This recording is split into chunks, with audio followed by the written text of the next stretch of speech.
இன்றே சப்ஸ்கிரைப் செய்து உங்கள் ஃபேவரட் ஷோகளை காணுங்கள்.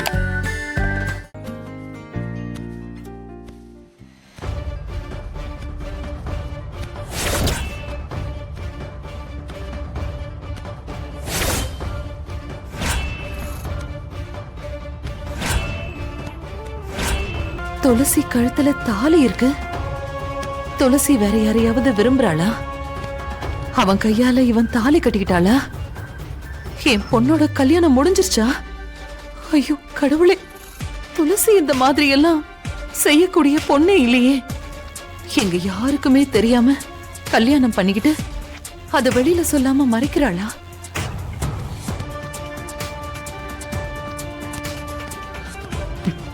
வேண்டாம், இப்ப எதுவும் கேட்க வேண்டாம். யாருக்குமே தெரியக்கூடாதுன்னு தான் இவ்ளோ பெரிய உண்மையை மறைச்சிருக்கா. அவளா சொல்ற வரைக்கும் நாம கேட்க கூடாது. கடவுளே, நான் இப்ப என்னதான் பண்றது? ஒரு பக்கம் இவளுக்கு கல்யாண ஏற்பாடு நடந்துட்டு இருக்கு, இன்னொரு பக்கம் இவ கழுத்துல தாலியோட இருக்கா.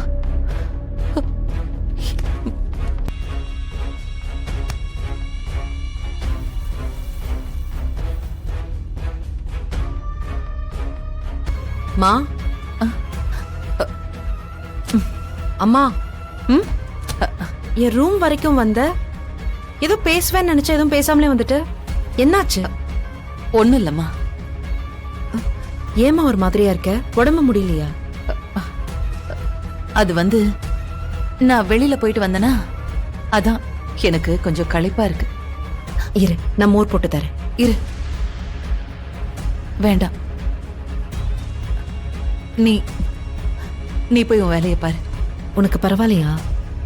பரவாயில்ல, நீ போ.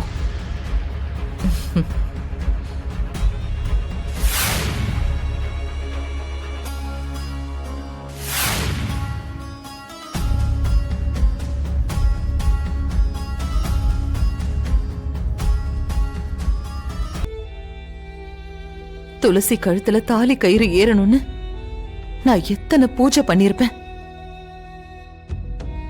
எத்தனை நாள் நான் கோயில்ல வந்து நேர்த்தி கடன் செஞ்சிருப்பேன். நீயே கதின்னு தானே வாழ்ந்த. ஆனா இன்னைக்கு இங்க யாருக்குமே தெரியாம அவளுக்கு கல்யாணம் நடந்திருக்கு. இது எப்படி நடந்துச்சு? யார் அந்த பையன்? துளசி இது வரைக்கும் எங்க கிட்ட இருந்து எதையுமே மறைச்சதே இல்லை. அப்பா கிட்ட சொல்ல முடியாத விஷயத்த